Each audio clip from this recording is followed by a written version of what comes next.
All right. Hello, everybody. This is Sheila Kamara Hay of Ecstatic Birth, and I'm here today with Casey Aksoy. Casey, welcome.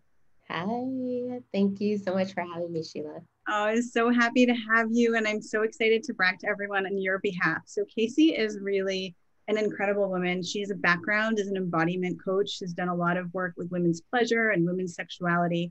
And recently, having had a baby during COVID, has really brought that embodiment work into the world of postpartum mamas to support. We all know that new moms really could use a lot of support. And also to do some anti racism work, birth advocacy work for Black moms, especially here in the US. We know that our rates are pretty abysmal. So we have a lot to talk about, Casey. Mhm. Welcome. And I think the best place to begin is your own experience recently having been pregnant and giving birth. Will you share with us a bit about that? Yeah, I would love to. Yeah, so my birth story, I always begin with the fact that I had 3 months before finding out I was pregnant, I had just kind of had a come to Jesus moment with the universe and was like, okay, I'm 35, I've never been pregnant. I've had 2 myomectomies to remove fibroids. The last myomectomy I had, they removed 32 fibroids. um, so I was just like, okay, like this is more than like not going to happen. Like it's very unlikely that I'm gonna have a baby. And so I like made peace with that and was like, my life is good. I have lots of nephews and nieces that I love to death. I'll just enjoy them. Cut to 3 months later, my mama called me and was like, I had a dream about fish, which is like in Black culture, Black community, it's like a folklore that if you have a dream about fish, someone in your family is pregnant. Mm-hmm. And so I told her, I was like, Mom, you're crazy. Your intuition is so off. You need to like go ask somebody else because it's not me. And a week later, I find out that I'm pregnant. And my mom was correct. And I was just like, my body just went into freeze because I wasn't expecting it. I had just made peace that I wasn't going to have a baby, I wasn't going to be a mom. And so as I started to navigate finding a doctor, getting my first ultrasound, that in itself, as a woman who I have the financial means and the resources, and finding a good doctor wasn't an issue. But I still came across so many obstacles to find care, to connect to a doctor that I felt was in alignment with my needs, my desires, and it took me a while to find that physician that I felt comfortable with. Yeah. And once I did, I felt so grateful to have a doctor that was attentive, that listened to me, um, and was concerned about my well-being. Um, but in the back of my mind, I knew that this like wasn't the experience of everyone. Mm-hmm. and um and I felt, unfortunately, I felt blessed that I had found a physician that was a good match for me and my family and my soon, my son who would soon to be birthed. And as we headed into COVID, I think I was 6 months pregnant right when everything shut down.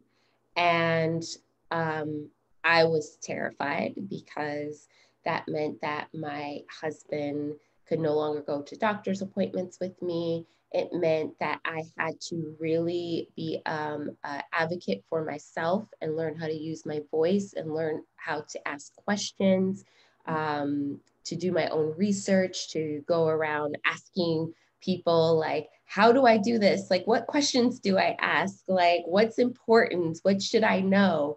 Yeah. I was, I am in a community of friends who we were pregnant at the same time, and they had, you know, children already. So they really helped me kind of navigate that. But it was really scary to not know what was going on with the virus, having to stay at home, having to basically kind of cut myself off from community in a time when I needed community the most. Mm-hmm. And there was also the fear that my husband wouldn't be able to be with me when I birthed. I knew I had to have a cesarean because of my 2 prior myomectomies. And so I knew my birth was going to be medicalized. And that in itself was also a thing, because I think because I knew it was going to be medicalized, there's a piece of me that kind of like cut off mm-hmm. any like being like, well, this is the route. But in hindsight, there were so many things that I could have done prior to kind of prepare my body a little bit more, prepare my health, prepare my mental, spiritual state, which is crazy because I'm an embodiment like coach, I'm an embodiment person. Yeah. And to be so cut off from my body in some ways, not always, but in some ways during this process was crazy and really scary. And so during this process of going to the doctor by myself, navigating COVID, my blood pressure started to kind of fluctuate. It was a little high, but it wasn't too crazy. Sometimes I'd go into the office and probably had like a little bit white coat, high blood pressure. And my doctor was like, you've got to start taking your blood pressure at home, sending me your readings, because, you know, I might have to put you on blood pressure medication. I don't want to, but like, you know, this is important, which I'm so grateful for, because I know that is not the case for a lot of women. Yeah. That blood pressure isn't even on their radar or on their doctor's radar. And when I was about, I think I was like 4 weeks out. I was 2 weeks out. I had my son 2 weeks early. I was 2 weeks out, and I was just routinely checking my blood pressure, and noticed that it was high. And so I called my doctor for whatever reason, for the very first time out of this entire time we've been working together, I couldn't get a hold of him. So I was like, you know what, honey, like, let's just go to the emergency room. Just have them check me out. I'm sure I'm fine. And then come back home. I go to the emergency room. They check me into the maternity ward. And they're like, no, you're going to have your baby tomorrow. And I was like, oh, okay. I guess, cool. And I was like, I guess this is happening. And I had my baby. Everything went well. The cesarean was rough. Coming out of all the drugs and the epidural was horrible. I'm not even going to sugarcoat it. Like, I had my cesarean at like 8:30 in the morning. I was not fully aware of what was happening until later that evening. Because right after I had my cesarean, I was sick, I was vomiting. I was still like so out of it and like drugged up. I was tired. And then like at midnight, I woke up and I was like, oh, there's my baby. There's my son. And so we were in the hospital for 4 days, and I get home, and I noticed that my feet are a little swollen, and I take my blood pressure, and it is like 175 over 90 something. And I call my doctor, and he's like, rest for a little bit, retake it. More likely than not, you're gonna have to go back to the hospital. So I get off the phone with him and I was like, you know what? I think I'm just gonna go to the hospital. And by the time I got there, my blood pressure was like super high, approaching like the 200 range. And they admitted me for postpartum preeclampsia. My husband couldn't come back to the hospital with me. So I was separated from my baby right away after, 3.5 days of being with him. They put me on magnesium drip, which made me tired and a little out of it. And throughout that, I wanted to keep my wits about me because I wanted to make sure I knew to the best of my ability what was going on and I could relate that to my family. I would make sure that my family was on speakerphone talking to the doctors and the nurses so they knew what was going on. Because to be honest with you, Sheila, I was terrified. I was like, I'm a Black woman. Doesn't matter what age I am. I'm a Black woman. I'm by myself. And I just had a baby. To me, that equaled death. I was like, I'm going to die. And I was like, my goal is to get back to my baby by any means necessary. I'm not going to sleep. Every time the nurse came in, I was like, what's my blood pressure? Every time they took blood, I was like, what are my vitals? How are my numbers looking? Every single time. Even if I didn't quite understand it, I was like, well, what does that mean? And why did you check this? And it was the craziest experience. And then I ended up being put on 3 different medications. The one thing that I deeply, deeply appreciated about one of my doctors was he came in and he was like, we're really trying to figure out what medication is best for you so you can continue to breastfeed, but also where your blood pressure isn't sky high while you're at home. And he's like, but there are some medications that for whatever reason, African Americans just don't do well on.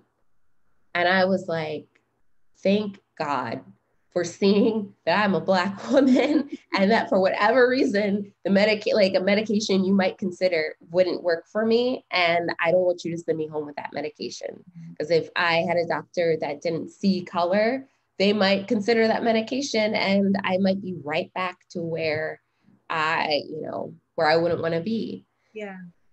So after that experience and then having to navigate postpartum on top of that and being disconnected from myself, having anxiety, I didn't have postpartum depression, but the anxiety was definitely really rough to navigate. Having baby blues, not knowing who I am anymore, feeling numb, emotionally, physically numb after having an epidural, after having a medical emergency. I was just like in this place of like I don't even know where to go from here. Yeah. So when I was like feeling this way and realizing I had all these, I had so many tools under my belt. I've had, several years of embodiment work, of sexuality work, of really honing in and connecting to my body and myself. To feel lost and confused, I was like, I can only imagine what other women or birthing people who don't have these tools or this experience of embodiment is feeling, or how the hell are they navigating this? And so that is really where I decided, I was like, okay, I really want to support women in postpartum. But first I became my own client. to be completely honest with you. I was like, I'm my first client. So So how did you, I have a million questions. Yeah. Let's just go right there, which is like, how did you support yourself being, we could really feel in you telling your story, the fear and the disconnect. Like I can really feel that emotion coming through and as you were telling it. And so now here you are, you have to heal from major surgery. You're dealing with, potential postpartum preeclampsia. You have to take care of your baby, your new mom, and you're really dissociated from your body. Where did you even start? Yeah. Well, to be honest, so I recognized it. And I don't think I fully accepted the fact that I was disconnected. I think that I was like, I really honestly followed the narrative of I had a baby and okay, I'm managing my high blood pressure, time to like get back into the swing of life.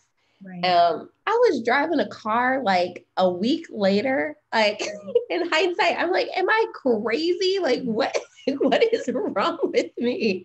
I was like, trying to clean the house and like keep up to the norms, which honestly, my mom was with me. Thank goodness she came for a month. And so I was grateful for her. But honestly, the first part was just to ignore it and just be like, oh, like it's not that bad. But then when, my blood pressure didn't change and my blood pressure slowly started to turn into hypertension, I was like, oh, this is a real thing. Oh, okay. This whole high blood pressure thing is not going away. And my body, my health really needs attention. So I really had to get like honest with myself about where I was and what was happening. And so where I started was I gave myself a lot of grace. House was going to be messy. The dishes aren't going to get done. The laundry is piling up. That's okay. Yeah. I started to practice pleasure. I really started to understand pleasure. Before I thought, I didn't really understand how pleasure was a path of healing. I was like, pleasure, whatever. Give me the pain, the grief. I'm going to go as deep into sadness and like anger and all of that as possible. But I was like, oh, pleasure is actually like revitalizing my body. Pleasure is actually like filling it back up and giving me vitality so I can actually take care of myself, take care of my son. And right now, those are the two most important things. And eventually, I started to add my relationship with my husband as well. And I was like that, and that became my orbit. And I was like, this is enough.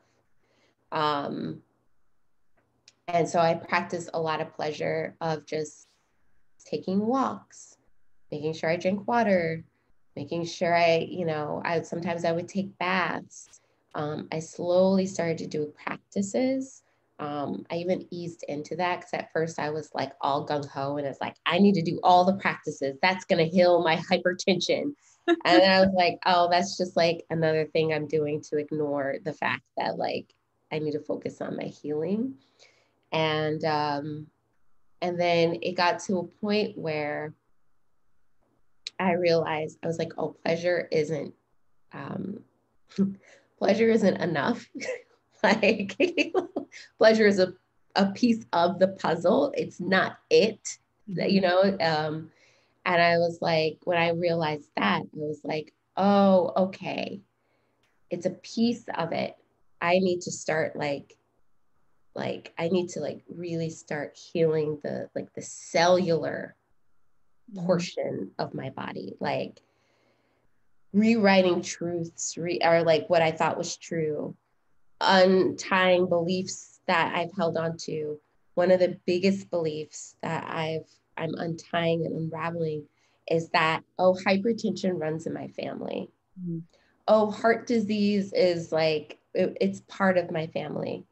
Yes, it has been a story in my ancestral line and my familial line, but I don't have to continue that story, you know?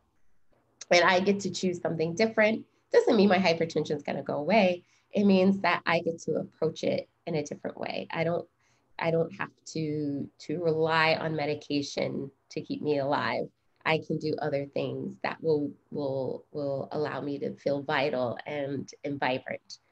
And so right now, I'm like in the nitty gritty of really rewriting my health story, rewriting my abundance story, rewriting like my legacy, to be honest with you. Like that keeps coming up for me, like this word legacy, because I feel like it's thrown around so much. And I'm like, yes, legacy is important, but what legacy like are you living right now? Mm-hmm. Is it like the legacy of, oh, high blood pressure runs in my family, or, like heart disease runs in my family, or there's nothing I can do? Is that the legacy I want to live out? Or is it the legacy of like, I'm recreating the legacy of health and vibrancy, and I'm being that example for my son. I'm being that example for my family. And yeah, it's not easy. I have my good days, I have my bad days still. But I really feel I'm starting to, for the first time, even before I was pregnant, for the first time, holistic and healthy, instead of being like cut in half and being like, this is my healthy self over here, this is my not so healthy self, and that's okay. So yeah, that's kind of been the journey. Casey, when you said that you're rewriting your legacy, I got chills. I view everything from the lens of birth. And one of the things we talk about a lot in ecstatic birth, right? Some women will have these gorgeous, amazing, transcendent, orgasmic, blissful experiences. Clearly, that wasn't your experience. Right. And it's not every woman's experience, right? And so, one of the things we talk a lot about, especially in my practitioner training program, is how do you make your peace with that? How do you hold space even when what you're seeing is so different from kind of that vision that you're holding? How do you still hold that tone for a woman's highest outcome? And I feel like you're the embodiment of that. You're the embodiment of what we talk about. And I had a very traumatic first birth too, very, very different experience. But I find that some women will have these really contractive moments with fertility. They have a hard time getting pregnant. Some women have really contractive moments in the pregnancy itself. And some women like you have like really contractive moments in the birth and in the postpartum period. Mm-hmm. And what I hear you talking about, like when you're talking about rewriting your legacy, is taking all of that. Like in birth, in the birth world, people don't even like to say the word contractions. I don't mind them. I kind of like them because I feel like it's part of our process, right? Like your body has these contractions in order to open, in order to help you expand, in order to help you become who you need to be to birth your baby. And so when I hear you talk about like rewriting your legacy, like you've gone through such a contracted experience, and I don't want to belittle like how intense that was and still is in some ways for you, but I see you like with your consciousness, all the tools that you have, and also with your intention really stepping into that expansion. Like if I can do this for me, myself as my first client, imagine what I could do for other women when I'm on the other side of that. Mm-hmm. And that's a really beautiful thing to witness. Yeah. Thank you. Thank you. Yeah. And you're right. Like it's funny. What my one of my family members she's due like probably in 4 weeks. And she was telling me about her, like some of the birthing classes she's taking. And she had mentioned another word for contraction. And I was like, and I like sat with that and I was thinking about it. And I was like, contraction isn't bad. Like, I mean, use whatever works for you.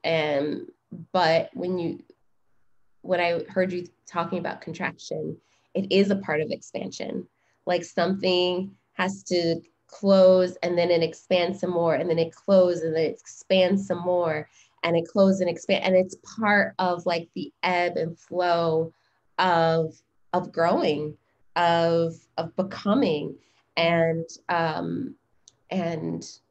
it's funny when I when I was about 4 months postpartum, I think I was coming from this space of like, I just wanted to keep expanding and expanding and expanding.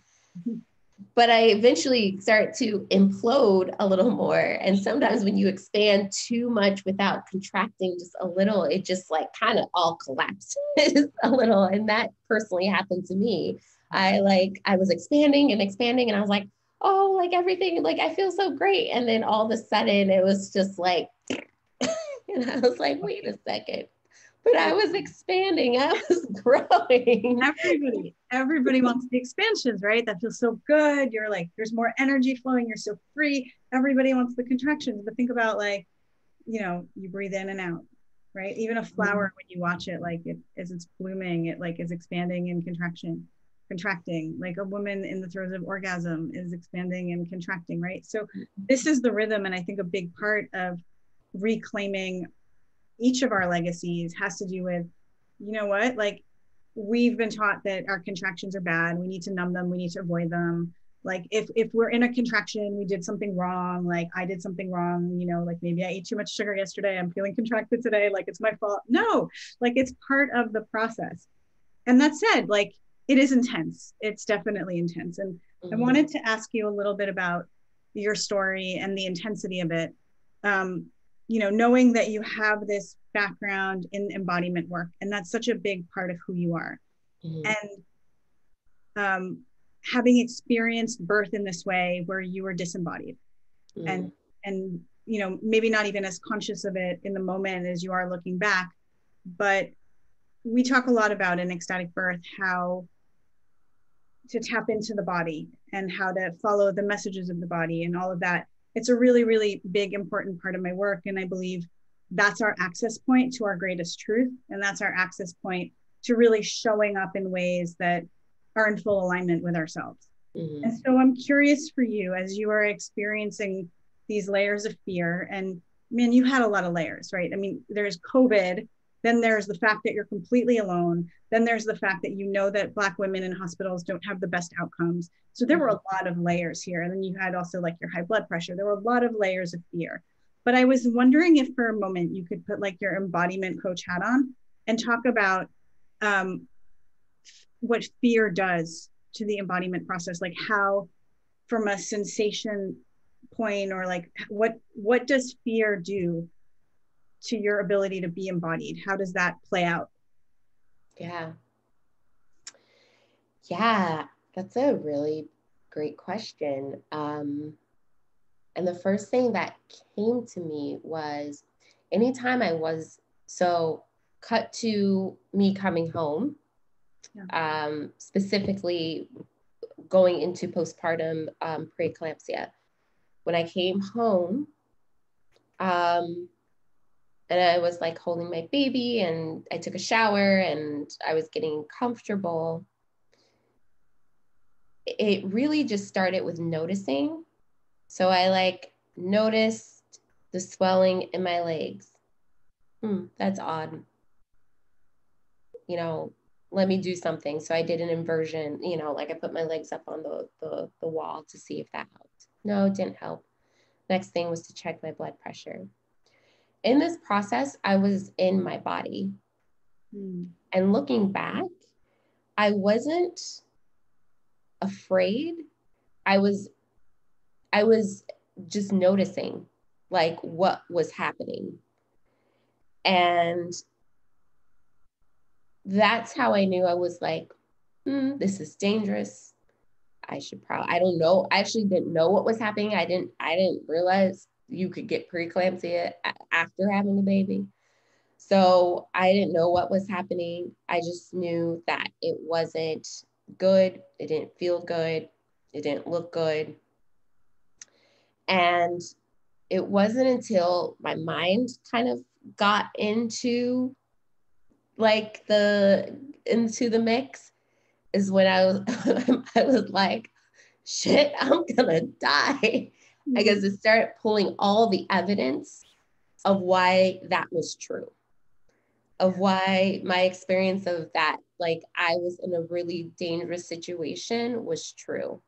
And so it was like, this statistic and this statistic, and like just going through the Rolodex of everything that could go wrong.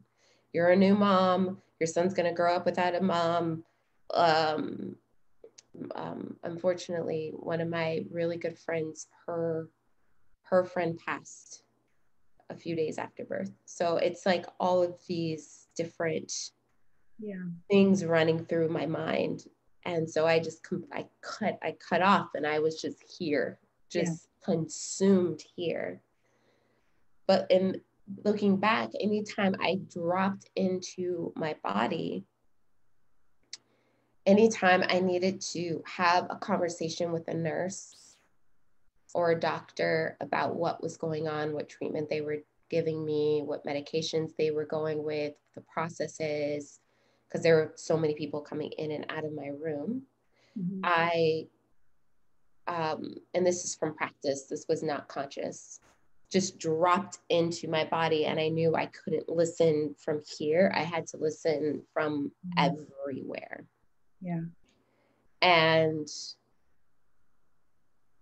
which is like a part of, I think, my space holding skills of like being able to drop into my body and be like, all right, what is what is the situation? Give it to me. I'm ready. It's a full body experience. And unfortunately, a lot of times we live here because it's safe. And, you know, our brain is just built for constant survival. But our bodies are built for living. Our bodies are built to experience life. And that's where our wisdom comes from. That's where, you know, as you mentioned before, the truth is from our body.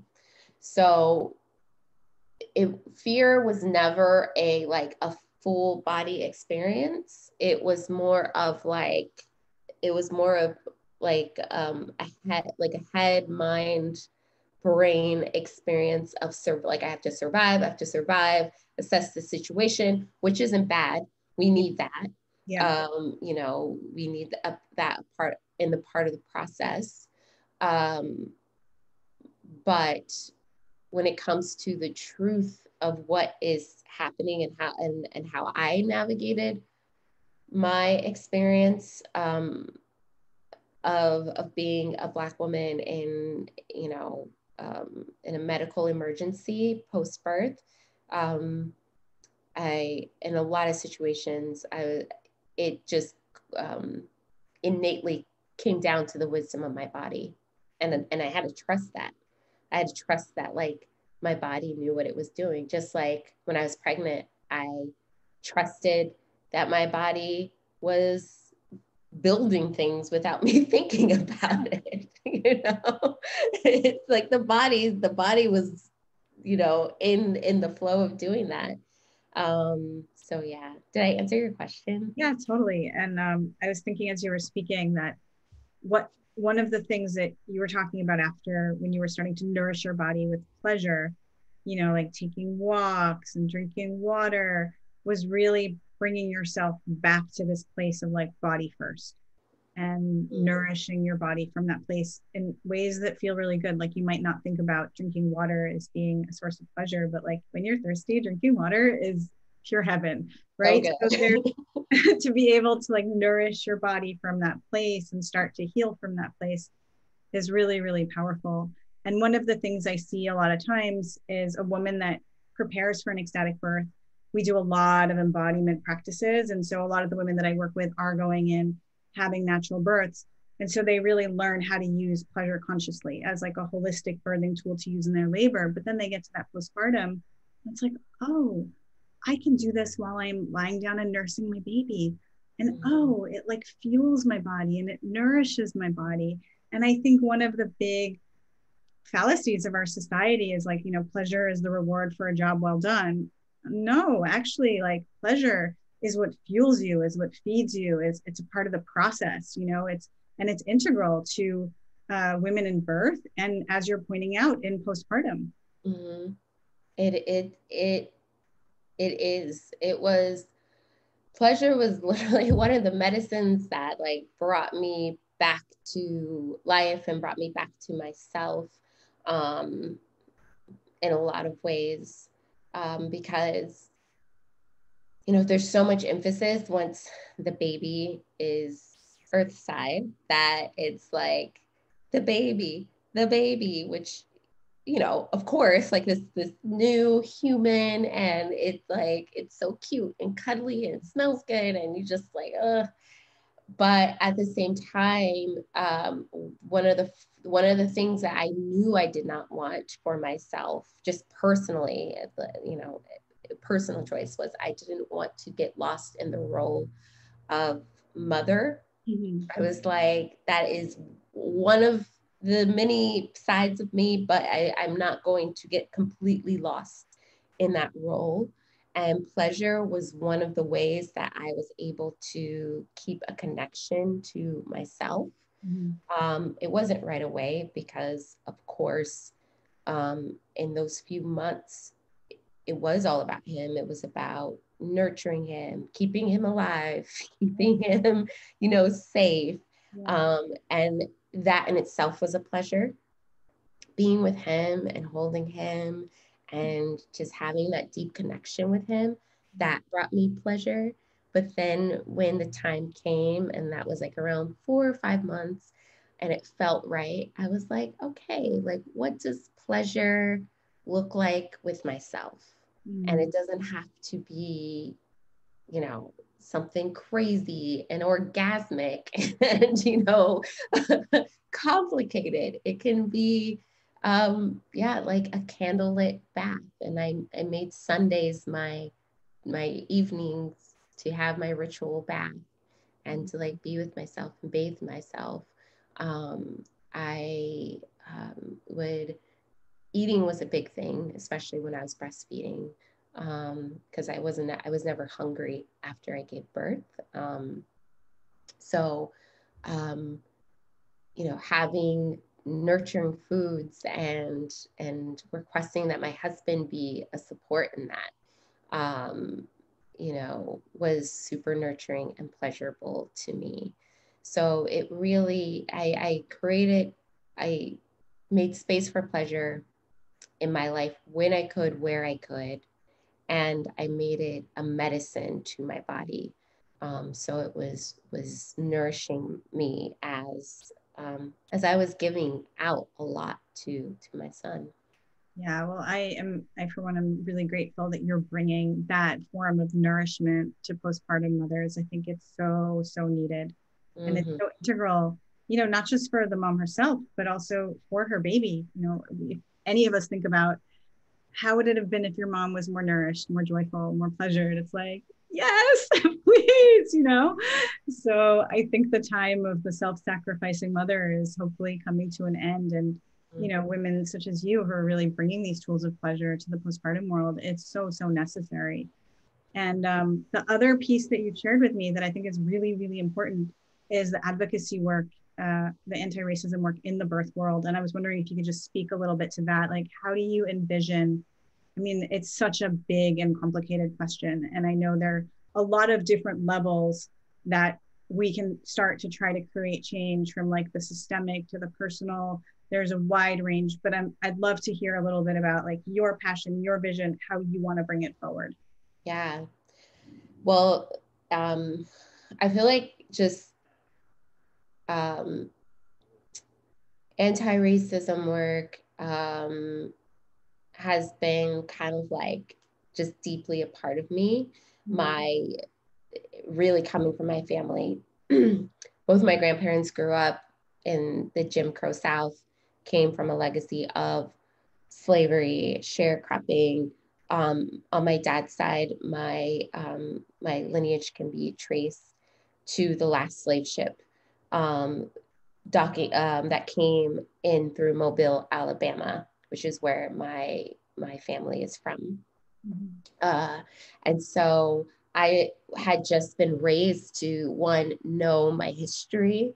And from there, I just became insatiable. Like, I just wanted to know everything about my history, the good, the bad, the beautiful, the ugly. Like, it just, it allowed me to kind of understand who I am as a human, as an individual walking this earth, and also the level of pride and resiliency that's in my blood. And it just brings me just so much, pride. I'm just proud to be a Black woman. And with that, there's so much that is buried in this country, so much that we don't want to face, so much that we want to ignore. And I think that is a disservice to, if you are a white-bodied person or a Black-bodied person, it's a disservice to yourself, it's a disservice to, your community, how you show up in the world, because we intermingle, we connect with one another on a daily basis. And just being aware of your own anti-bias, or like your biases, your prejudices, and like your inner racism. I do that work. Like I untangle like what I've been told about other Black people, or light-skinned Black people, or dark-skinned Black people. And so I had to do that work for myself after being pregnant, and it really just going through that experience, and it, for the first time, to be completely honest with you, really having like what it means to be a Black woman pregnant in the US, and how terrifying that is, smack dab in my face. On top of that, there was a Black woman who passed at the hospital I gave birth at, only like a few months before I gave birth. And basically she had hemorrhaged after a cesarean, and the husband was trying to get the nurse's attention, and this was before COVID. And the nurse was like, basically like, oh, she's okay, we'll get to her when we can. And she ended up passing. Like, I was just like, what the hell is going on? Like, what is happening? And then when I started doing my doula training with Latham Thomas, and she talks heavily about what it means to do anti-racism work as a birth worker. Mm-hmm. And I was just like, wow, this is really important conversation. And especially if you are a white-bodied birth worker who's working with a person of color who is giving birth. Mm-hmm. It is important to understand how you could possibly unconsciously show up as an unsafe resource. And a lot of times, I mean, if you're supporting people who are giving life and you're birthing their babies, more often than not, like you have like a deep heart, nurturing, loving person. Yeah. But that doesn't mean that you don't have blind spots. That doesn't mean that you don't come in with your own your own trauma around race. It doesn't mean that you haven't worked and unraveled all the different messages that have been fed to you in society through your family, through interactions with other people of color, and how that shapes how you see the world or how you see other people. And I think it's important to have those conversations. It's hard. It's not easy. It sucks. But when I break it down, when I really think about it, as a Black woman in the US who comes from a line of, like, I can trace this like slave trade in my family. Yeah. So it's in my body. It's in my molecular cellular structure. It's a part of who I am. And it's a part of what I desire to heal, right? And so I'm fully aware of that. If you are a white-bodied person, like American in the US, more likely than not, your family, your ancestral line came into contact with slavery or Jim Crow, or was a part of witnessing the civil rights movement. You're part of that history as well. And it's important for you to unravel what that means to have that trauma, because it is trauma, inside of your body as well, and how it manifests in how you talk, how you walk, in your work. And it is scary, it's unsettling, it's not easy, but it is necessary if you want to start to dismantle the system that was built off the oppression of, Black women's bodies and the trauma of Black women's bodies. You may not, you may be a doula or you may be a midwife, but you still operate within the system. So you have to understand the system that you operate in, not like out on the outside and on the inside as well. Yeah, this is such an important conversation. And I think one of the biggest things that I've learned in doing this work for myself also is it's not just like up here.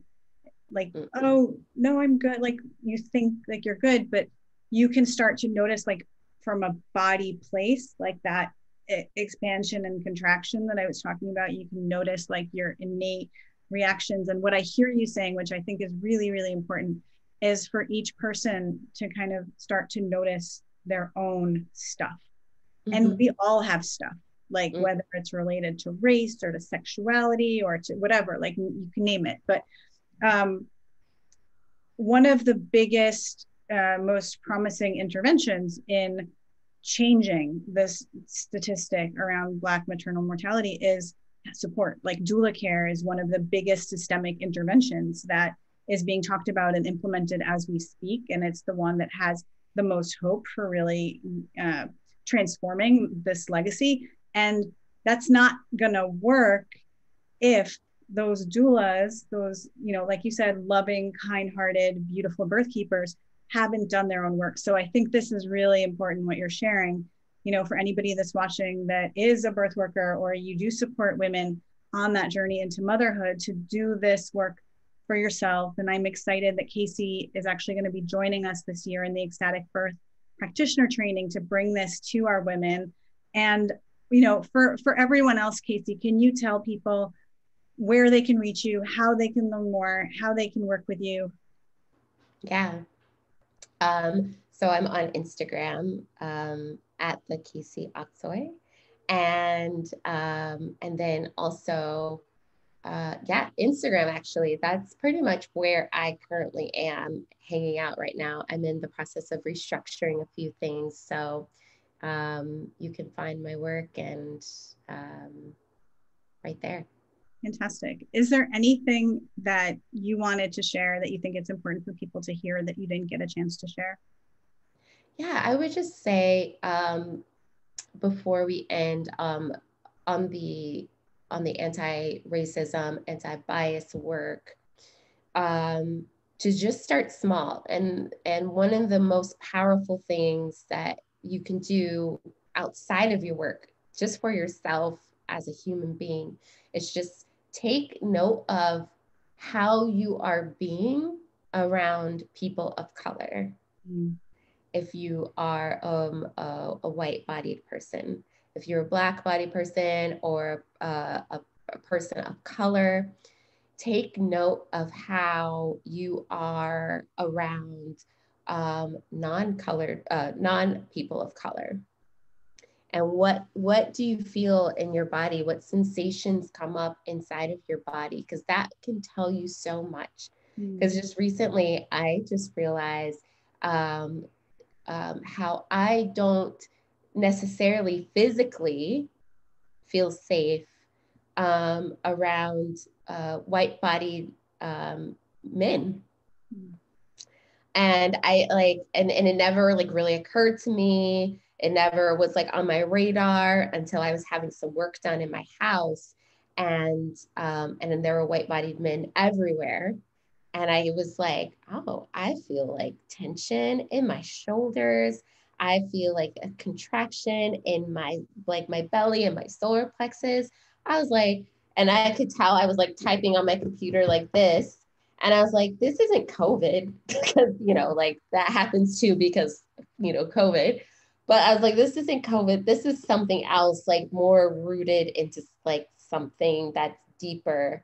And I was like, oh, I don't feel safe around like these white-bodied men. Oh, okay. That's something to unravel. Like that's something. And if it bubbles up, our first notion is to be like, no, no, no, like that's not me. I don't like, but when it bubbles up to the surface, I invite you to welcome it and be like, oh, just get curious and be like, why do I feel this way? Like what's happening in my body right now? This is the sensation that I'm experiencing. And just go from there. That in itself can be so powerful and a beautiful way to start that healing journey. That's right there, the power of the body. Like that's right there, how you can uncover like deeper and deeper layers of your own psyche. And also very aligned with the work we do in ecstatic birth, which is, like if you're with a provider and you notice that your body is kind of cringing, probably not the right provider for you, right? Unless you're able to examine that and see maybe it's something in me and have that conversation. So I think that's really beautiful wisdom that you're sharing, Casey, because that can, the way our body feels tells us so much. And I think that sometimes we can get lost in the story in our head around what we think or what we think or how we think we feel. And the body, it never lies. Like it reveals so much to us. It can be that simple to raise your awareness. Completely. I totally agree. Oh, my dear, thank you so much for coming. Thank you for sharing your very vulnerable and like heart opening story, helping us feel like really from your perspective what it was like to give birth and to also feel you on the other side as your medicine is coming forward, as you're sharing so much of what has helped you with the women around you. It's really, really inspiring. I'm so grateful that you're here. I'm so grateful that you're sharing your story. I'm so grateful that you're doing this work and bringing this into the world in your way. Thank you. Thank you so much. I appreciate it. All right, everybody. Thank you so much for watching. Until next time.